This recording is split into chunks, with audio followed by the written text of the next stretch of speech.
আমরা জেনেছি বিজেপির তরফ থেকে আজকে একটি মুলতুবি প্রস্তাব 267 জারি করা হয়েছে রাজ্যসভায়, যে এসআইআর নিয়ে নাকি অনেক অন্যায় হচ্ছে, অনেক লোক মারা যাচ্ছে, অনেক কবরে মৃত্যু হচ্ছে, অনেক ভুতুরে ভোটার নাকি আসছে। আমরা বলতে চাই, আমরা বারবার বলি যে ইলেকশন কমিশন একটি স্বশাসিত সংস্থা, একটি কনস্টিটিউশনাল বডি। বিজেপিও কেউ না, আমরাও কেউ না।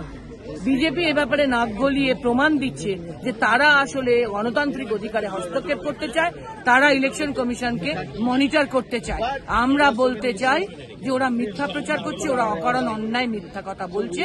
এটা আমাদের মনে হয় যে আমাদের কনস্টিটিউশনাল রাইটের উপর, গণতান্ত্রিক অধিকারের উপর হস্তক্ষেপ, এটা কখনো করা উচিত না।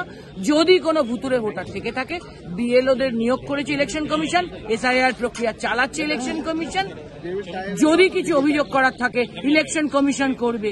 বিজেপির পার্লামেন্টারি পার্টির পক্ষ থেকে, ট্রেজারি বেঞ্চের পক্ষ থেকে, পশ্চিমবঙ্গের পক্ষ থেকে কেউ এ ব্যাপারে কিছু বলতে পারে না।